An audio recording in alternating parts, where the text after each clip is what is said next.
Hi, everybody. Am I audible and visible? Good evening, Shiraj. Good evening, Twilight. Yeah, I can see myself on YouTube. So, welcome all of you to the strategy session for the last 4 weeks for the upcoming NEET PG 2026. To be very precise, there are 29 days between today and the exam day. So 29 days, one exam, which means every day counts, right?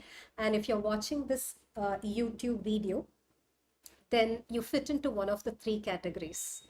You're either an intern, right? If you're an intern, it means it's your first attempt and you can really feel that the finish line is approaching. That is one possibility. Good evening, everybody. Yeah, you first watch this and then you can start asking questions. Okay. Yeah, it takes a lot of time. That is why I'm giving you the strategy. Watch this. Okay. So one possibility is that you're an intern and you're clearly feeling that the finish line is approaching.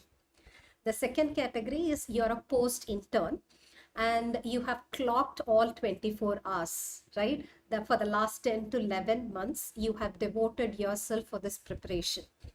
That's the second category. And you also can hear the clock ticking, right? Approaching, finish line is approaching. And the third category is you're a repeater.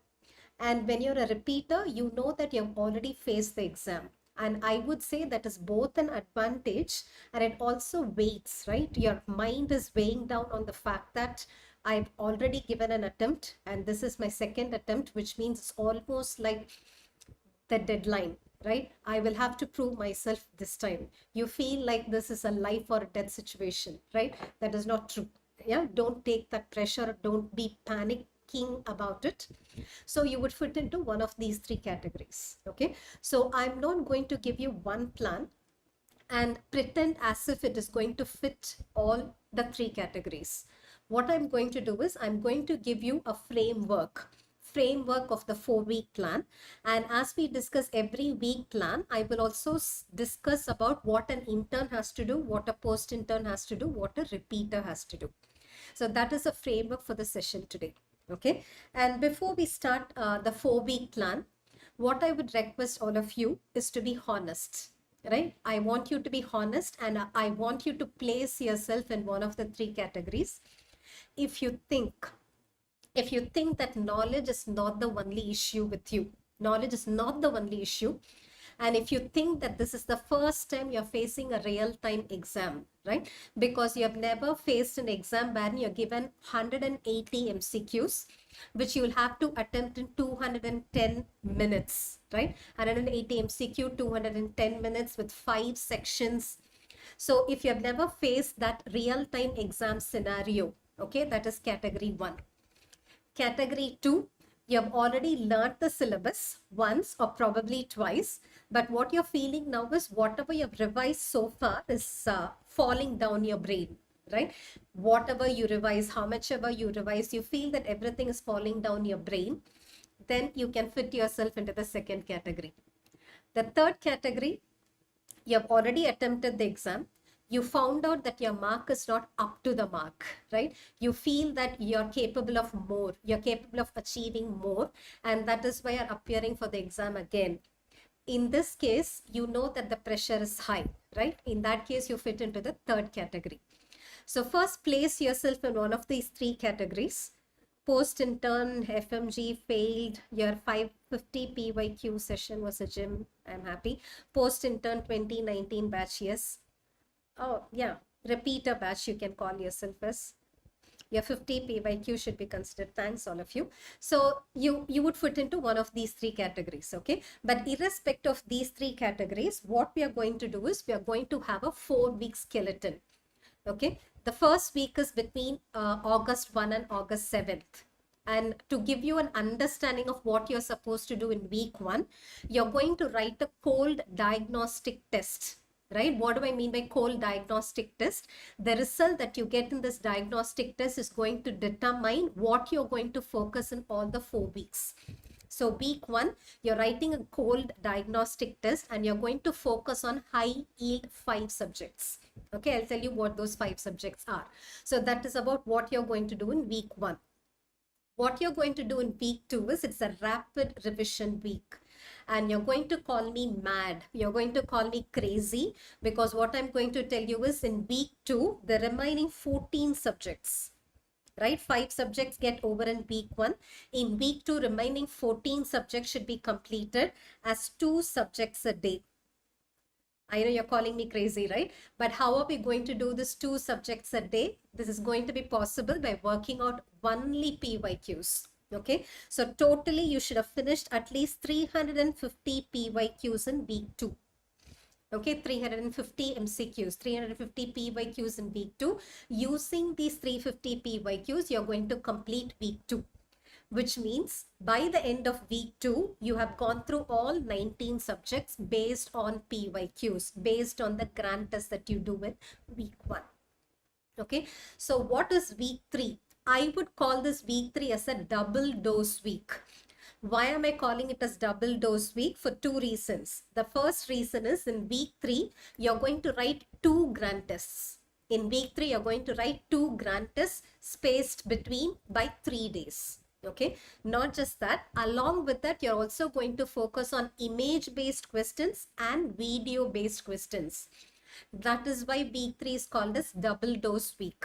Okay, so using all this 2 grant tests, image-based questions, video-based questions, you're again revising all 19 subjects.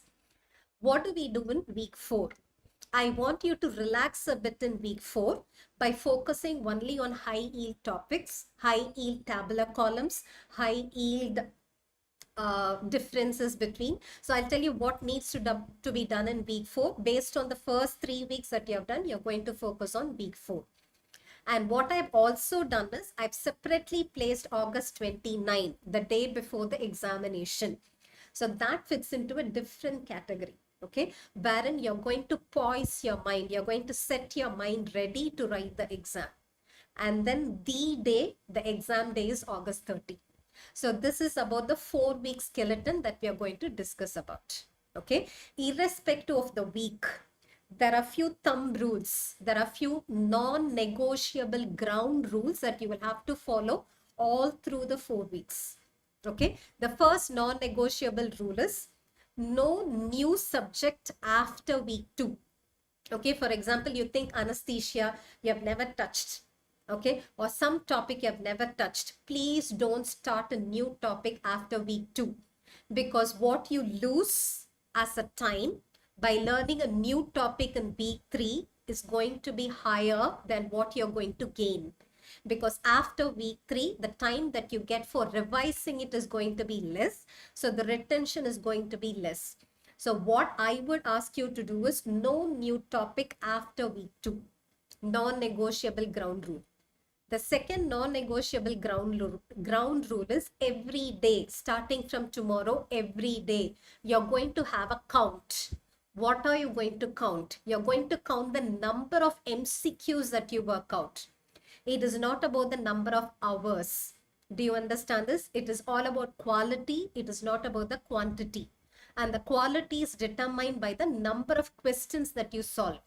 So at the end of every day, starting from tomorrow, you're going to have a count of number of MCQs that you do. Okay, so that is non-negotiable rule number 2. Non-negotiable rule number 3, on an average, you're going to write 1 grant test every week. Please remember, on an average. I'm not saying every week you will have to write a grant test. For example, in the schedule that I'm going to give you, there will be no grant test for week 2. But what I've shown you is 1 grant test week 1, 2 grant tests week 3, 1 grant test in week 4. So on an average, which means towards the exam, when you're appearing for the exam, when you're entering the examination hall, starting from tomorrow, you would have written 4 grant tests. This is non-negotiable. Do you understand this? And the 4th non-negotiable rule is something which you all like, sleep. Okay, so sleepless recall. Sleepless recall is very poor. Okay, for establishing memory, sleep is a must. So starting from tomorrow, minimum 7 hours sleep.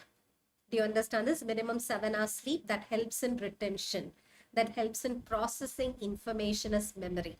So that is again a non-negotiable rule, 7 hours sleep a day starting from tomorrow. Okay. Do not burn the midnight oil. By burning midnight oil, you're going to run on fumes. From the very next day, you're going to run only on fumes, no fuel at all. Okay, so no point in burning midnight oil. It is not like throughout the day you waste your time and then towards the end of the day you wake up and then you're going to say, I'm going to keep myself awake. I'm going to finish as much as possible. That never helps. Okay, 7 hours of sleep every day starting from tomorrow. And the last rule is for the last category, repeaters batch. Okay, so if you're a repeater, already you've written a cold test, which is the last examination. Okay, so today, after watching this video, my request to all repeaters is go back and watch the recall session of the examination that you've already attended. Okay, watch the question, check the answer. You would slowly recall what you chose as the right answer for that question. So try to understand your performance, right? You will have to understand which subject you were weak the last time. What kind of mistakes did you commit the last time? That analysis is a must. Do you understand this? Because tomorrow's day one, I want you to do it today. So what are the non-negotiable rules that I've given you? Yeah, 12, don't worry about what you have done already. You must have finished like 1,000 PYQs till now. That does not matter. The last 4 weeks is high yielding. Whatever you revise from tomorrow is going to be retained better on the day of examination. So irrespective of whatever you have done before, the skeleton that I'm showing you will be applicable. Do you understand this? So these are the non-negotiable ground rules. Number 1, no new topic after week 2. Number 2, every day you're going to have a count of MCQs that you do. Every week 1 test. Sleep is a must. And if you're a repeater, do an analysis of what you did the last time so that you do better this time. Okay. So these are the non-negotiable ground rules. Now, what are we going to do week 1 starting from tomorrow? Tomorrow is August 1st, right? So August 1st, what I want you to do is I want you to do or write a cold diagnostic test. What do I mean by a cold diagnostic test? Take any of the previous year question papers. Okay, so for example, NEET 2025 or NEET 2024 or INI-CET paper, choose one of the previous year question papers, write it as a cold diagnostic test. So what do I mean by a cold diagnostic test? That is going to give you a brutal, honest result, right? It's going to give you a brutally honest result. And if you're an intern, it can be quite humbling. What do I mean by quite humbling? The mark might not be great, but that is better for you to see it tomorrow than for you to see it on the day of examination. Do you understand this? So don't fear the result, but I want you to write it. Okay. So it'll be quite humbling for an intern. It could be quite humbling even for a post-intern, even for a repeater, but that does not matter. To see it to be humbling tomorrow is much better than for you to see it on the day of examination. Okay, because the diagnostic test that you do tomorrow is going to determine how you're going to spend your time in all upcoming days. Okay, so after you write the test in the forenoon, morning you're finishing the test, and afternoon you're reviewing the paper. When you review the paper, consider every MCQ as 4 parts, right? Find out the right answer, find out why the other 3 choices were not right. Okay, so why and how do we exclude all other choices? So that way you're working out all 200 MCQs, because previously it was 200 MCQs. So you're working out, reviewing all 200 MCQs. You're coming across all 19 subjects. Okay, based on this, you're going to have an understanding of which subject you're strong in, which subject you're weak in, what kind of mistakes that you commit. So all that you should be analyzing. That is what tomorrow is for. Once you're done with that tomorrow, what will you do from day 2 to day 4? Let me tell you the 5 high yield subjects. Okay, undebatable. undebatably high yield subjects are pharmacology, pathology, medicine, surgery, PSM. Okay, why have I not included OG? OG keeps fluctuating. The number of MCQs which are asked keeps fluctuating in NEET PG as well as in INI-CET. So high yield subjects. Yeah.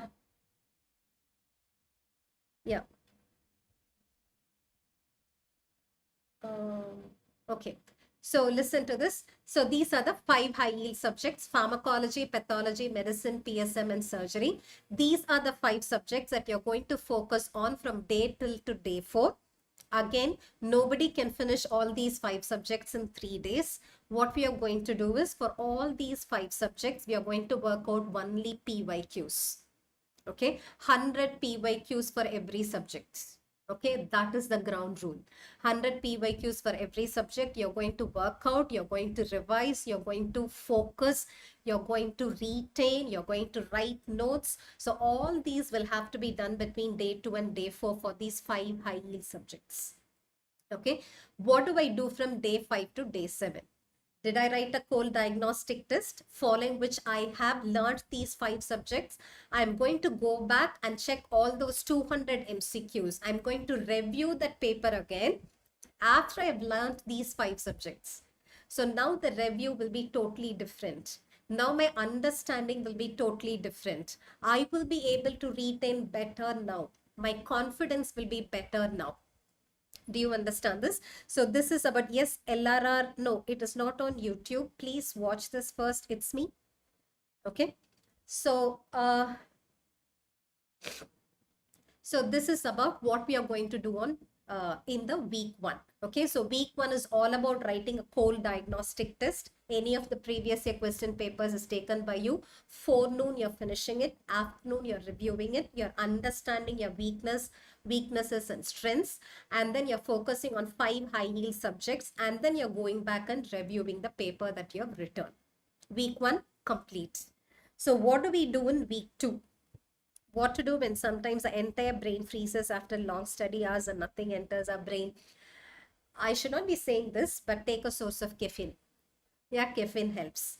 So I take cold brew. If I take cold brew, I'm like 100x faster in terms of retention, 100x faster in terms of understanding.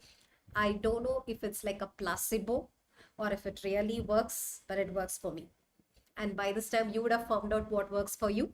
Okay, so I do cold brew. You can do any source of caffeine and find out what works for you. And yes, brain freeze happens to everybody. Okay, you're not alone. Just remember, you're not alone. And there's always a way out. If you put your mind into it, you will be able to overcome it. Okay, so what do we do in week 2? As I said, week 2 is rapid revision. Madness week. Okay, so what are we going to complete in week 2? 14 subjects. The remaining 14 subjects, 2 subjects a day. Okay, 2 subjects a day. For every subject, 25 PYQs. For every subject, it is 25 PYQs. Yeah, it's free for all. It is free for all. It's available on the app. Okay, so 25 PYQs, which means every day you're finishing 50 PYQs. So though I put it as 300 plus PYQs, I would say by the end of that week, you should have finished 350 MCQs. That is why I said at the end of every day, you have to have a count of number of PYQs that you have done. You're not sleeping before you finish 50 PYQs in week 2. Okay, so by the end of week 2, rapid revision of the remaining 14 subjects is done, which means you have touched all 19 subjects. Okay, and you have not taken a textbook. Please remember, you have not taken a textbook. You have revised all 19 subjects using PYQs. Do you understand this? Yeah, PYQs, I would focus on NEET. Sorry, I have a severe sinusitis. So by PYQs, I mean NEET PG MCQs, INI-CET MCQs, and FMG question papers. Okay, so that's about week 2. And what do we do in week 3? As I said, week 3 is a double duty week. Why am I saying double duty week? 2 reasons. What did I tell you? You're writing 2 grand tests spaced with 3 days apart. Okay, spaced with 3 days apart. So day 1, you're writing one grant test. Day 4, you're writing the second grant test. Between day 1 and day 4, the remaining days are used for reviewing the paper. So all 200 MCQs you're going to review. Okay. So again, when you review, what did I say? You should focus on all 4 choices. What kind of distractors are given? What kind of mistakes do you commit? Are you committing knowledge-based mistakes? Are you committing time-based mistakes? Or is it a silly mistake? So all this analysis should be done as you review these grant tests. Okay, that is what I mean by full error audit, right? So what do I mean by error audit? I'll tell you about that in detail. For now, I want you to understand whether it's a knowledge gap, or is it a time pressure, or is it a careless mistake. Okay, so depending upon that, you should keep rephrasing yourself, reframing yourself, right? So recalibrating yourself, following the full error audit that you do. And why am I calling it as double duty week? You're not only writing these grant tests, additionally every day 60 minutes. Every day you're spending 60 minutes for image based questions. Okay, because many a times students know the theory part of it, but when it is given as an image, they are not able to understand it. They are not able to pick the right answer. I always say this: eyes do not see what the mind does not know.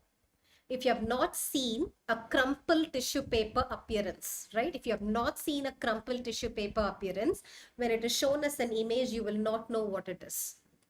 Right? If you don't know what is Erlen-Meyer-Flass deformity, when it is shown, you will not know what it is. Zebra bodies. So all these images you should have already seen for you to identify it on the day of exam, and it's given as an image-based question. And image-based questions are asked more often in 4 subjects, right? As we know, radiology, pathology, dermatology, ophthalmology. That does not mean other subjects do not have image-based question. Biochemistry, yes, they are asked. Physiology, they give you graphs, right? They give you experiments as images. They ask you to pick the right answer. So this is just an example. But what I would want you to do is go to YouTube, PrepLadder YouTube channel. Image-based question is all that you will have to type. You will see image-based question for all subjects done by all 19 of us. Okay, so go through those videos. Okay, go through those videos, keep looking at those images, keep remembering shortcuts. Okay, so you will have to have that etched in your memory. Those images should be etched in your memory for you to be able to answer those questions. So every day 60 minutes. Feeling relieved. Happy to know. Happy to know, AP9009. I'm happy to know that you're getting relieved of the tension, relieved of the anxiety. So do not be anxious now. This is the time. Just imagine this, okay? You're playing a chess, right? Life, I would say, is a chess, right? Life, I would say, is like playing a chess. So it's all about strategizing, right? Doing smart work and winning the game. Okay, if you think of it that way, you will take it like a sport. You will take it like a game. It will become more interesting and the process becomes simpler. Okay, so no anxiety now. So that is 60 minutes and 30 minutes for video-based questions. So video-based questions are also now available. So for video-based questions, I am envisaging, right? I am envisaging video-based questions in these subjects: medicine, surgery, physio, OG, and of course, FM. Even in biochemistry, it can be asked. In any subject, anatomy, it can be asked. But many a times, if you know the theory part of it, you will be able to answer, provided you have a basic understanding of what you can expect in the video. Okay, but I want you to do this every 30 minutes on a day. So that is why it's called as double duty week. It's called as double duty week because you're going to write 2 grant tests. And apart from grant tests, you're also going to focus on image-based question and video-based questions. Okay. Now, what is important here is you're writing all these grant tests, but how are we going to analyze your performance? You will have to have a strong mind to analyze your performance. When you write the first grant test, don't expect you to score 100 on 100, right? So, 180 MCQs into 4. which is 720 marks. Totally it is 720 marks. Nobody is going to get 720 when you write the first grand test, right? So don't expect maximum marks. Whatever you get is your mark. Okay, and all your success will depend upon how you analyze that performance. It is not based on how discouraged you feel by looking at your performance, right? So what I want you to do is, do not just look at the score. Score is just one number. If you look at that one number, that is going to hide many other useful information. So so what are the other useful data that you can collect after you write your grant test? I want you to check section-wise performance. What do I mean by section-wise performance? You have 5 sections, A, B, C, D, E, right? 5 sections. So I want you to see the performance across all 5 sections. If you see that consistently section A performance of you is great, section B is better, okay, and the worst is section E, which means you're prone to fatigue. Do you understand this? Your brain is prone to fatigue. You stop thinking as you move ahead. It means you stop thinking as you move ahead. So you have to overcome that. And how can you overcome that? By training your brain. By training your brain to be consistent for all 3.5 hours. And everything can be trained. Okay. So repeatedly, I want you to keep telling your brain, I want you to manifest. Okay. I want you to manifest that your brain has got the capability to remain focused for 3.5 hours. Keep telling that to your brain, and your brain will learn it. Okay.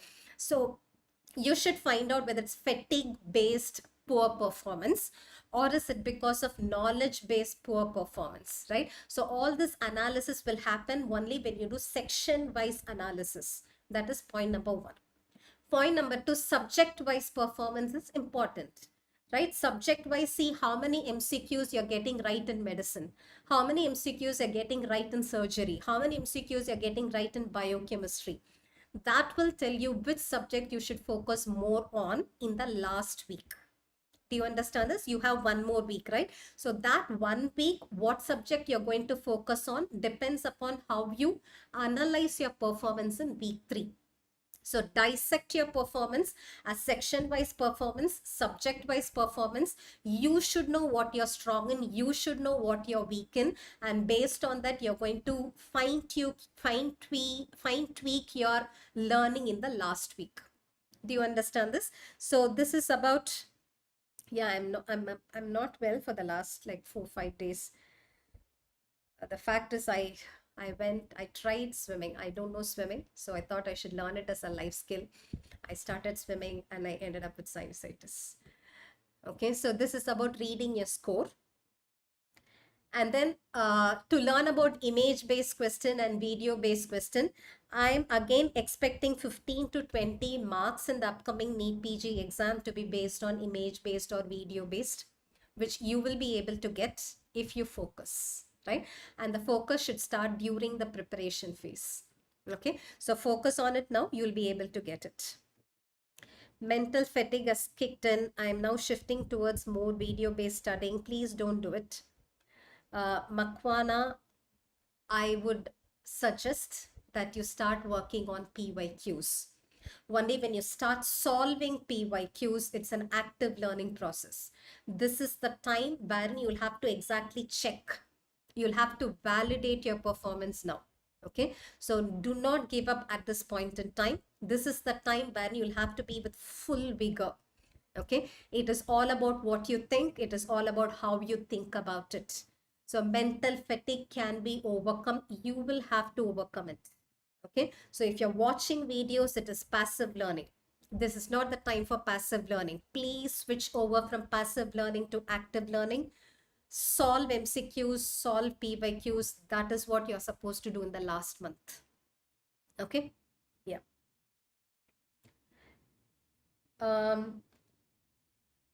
So what to do in the last week, right? The last week is final revision and final simulation test. So what do we do in the final revision days? So what I want you to do is the first 2 days, you're going to revise. What are you going to revise? Based on your weaknesses that you understood, based on the 2 grand tests that you wrote in week 3. Okay, suppose you think you're weak in anesthesia, few topics, you're weak in medicine, few topics, you're weak in surgery in few topics. So those topics will have to be chosen. Those topics will have to be revised for 2 days in the last week. After revision, on August 24th, you're taking the final grant test, right? So this final grant test should be exactly done the way you're going to write your final examination. 3.5 hours, 5 sections, right? So time all 5 sections. You're not, give me a moment.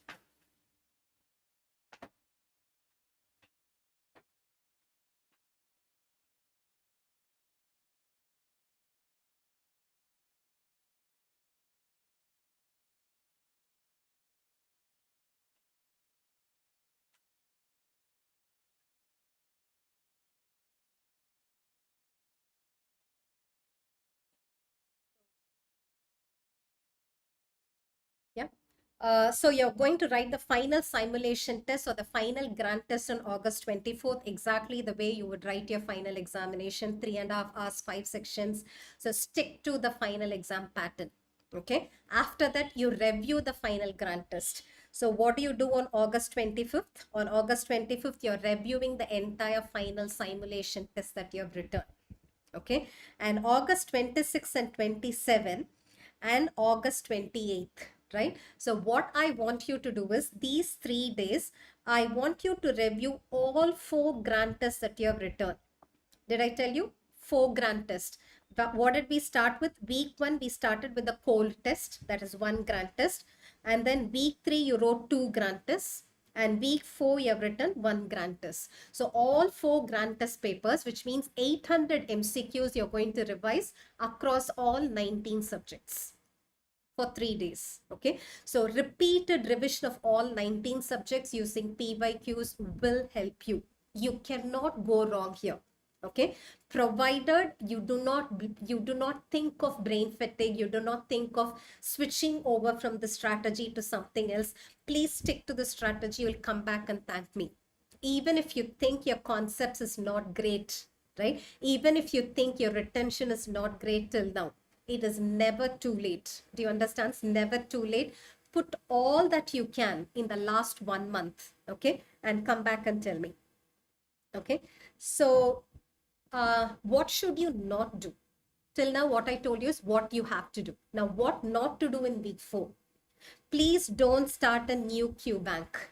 Whichever Q bank that you have gotten used to, stick to it. Okay. And what is more important is please don't compare your score with anyone else. I personally know, okay, I personally know students who are great scholars in the sense they had been performing great during their undergraduation days. They were preparing so consistently during this preparation phase, but towards the end, okay, they compare their performance with their peers, and sometimes it might look as if it's low. Okay, that demotivation would kill the spirit. Okay, so don't compare your score with anybody else. The score that you get during these grant test performance has got nothing to do with the final performance. This grant test is only to prepare you for the final examination. So don't ever compare your scores with anybody else's performance during the last 4 weeks. Okay, and as I said, no all-nighter. Okay, and if you're pulling an all-nighter, if you're burning the midnight oil, the next day and in the upcoming days, you're going to run only on fumes, no fuel. Okay, don't skip meals, don't skip exercise. Whatever routine that you've been following, please stick to that. Okay, so that helps you to be disciplined, that helps you to be focused. So this is what you should not do in week 4. And what is reminding us, what should I do the day before examination, right? The day before examination, that is 29th August. Morning, you have to get all logistics ready, right? Get your admit card ready, get your ID card ready, find out the route to your center, place yourself. All that should be completed in the morning. And what I've seen is many students say, okay, this is the last day. I'm not going to I'm not going to fry my brain by studying. I'm going to relax. Don't do that. Okay. The last day is also crucial. Every minute is important. Okay. Whatever you revise in the last 12 hours, right? Or 12 hours or 10 hours or 8 hours, the last 8 hours might be asked in the upcoming examination. My recommendation to you is until you get into the examination hall with a calm mind, with a poised mind, keep revising one thing or the other. That is going to help you on the day of examination. Okay. So I am not in favor of uh, people thinking the last day I'm not going to read at all, I'm going to sit and relax. Don't do that. Every minute counts, every revision counts, every fact counts, every concept counts. So till you enter into the examination hall, but with calm mind. Okay. No anxiety, with calm mind, keep revising. Okay. So if you think you've forgotten something, take that as a golden opportunity to revise it. Don't think you've forgotten. Okay, thankfully I saw it now. I'm revising it now. So that is the way you should tune your brain. Okay, so this is what I want you to do on the last day. And yes, sleep is important. 8 hours of sleep the day before examination. Okay. So one plan, 3 journeys, interns, post-interns, repeaters. In the case of interns, I know knowledge is not the only issue for you. Knowledge is not the only issue for you. You have never faced an examination. That does not mean you cannot be successful, right? Lots of interns immediately after internship have cleared the examination with flying colors, and you are one of them. Okay, so think positively. And my special recommendation to you is when you're working on PYQs, there will be a temptation for you to get into the depth of the topic. You might get digressed. You will start in one topic, you'll go to another topic, and then you get digressed. Always have a time-bound preparation. Okay, that is why I said number of MCQs. On a day, I should have finished 50 MCQs. On a day, I should have finished 75 MCQs. So place a target. And if you think it is going beyond the time limit, stop, go to the next MCQ. Okay. So at this point, I would say you should know something about everything, right? You should know something about everything so that you're able to exclude choices. Okay. So that is what I would recommend for interns. And post interns, yes, you would have revised once or twice. And if you feel that you've forgotten everything that you've learned till now, please remember you're on track. Please remember you're on track. Okay, because everybody I have gone through this. The day before examination, many a times I felt like, okay, I don't remember anything. I don't know what I'm going to do on the day of examination. So that's that's normal. Okay, so don't get demotivated by it. Every minute counts. Keep focusing on revision. Okay, repeaters, you already have an experience. So I want you to focus on your performance the last time. And this time, it is not about sticking to the same performance at a faster pace. It is not just about the faster pace, right? It has to be fine-tuned. It has to be tweaked based on your learning the last time. Right? When I say learning last time, please understand which kind of MCQs you made a mistake. What kind of mistakes did you commit? Which subject was bleeding, right? Which subject caused you to bleed marks? So focus on those subjects. Okay. So this is about the 3 journeys that I want all of you to take. To summarize, week 1, you're taking a cold diagnostic test and focusing on 5 high yield subjects. Week 2, rapid revision of 14 subjects using 350 MCQs totally. Week 3, 2 grand tests spaced with 3 days in between. And you're focusing on image-based questions and video-based questions. And the last week, you're analyzing your performance so far, focusing on what you think is your weakness. And you're writing the final simulation test.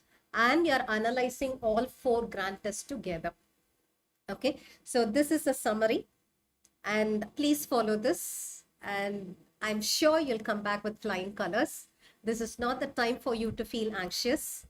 Please remember the 5 ground rules that I told you. It is not about the number of hours, it's about the number of MCQs. No new topic after week 2. Sleep is essential. Please remember, sleep is essential. If you're a repeater, analyze your performance the last time. Okay, at least 1 grand test a week from today, which means totally 4 grand tests you should have attempted before the day of examination.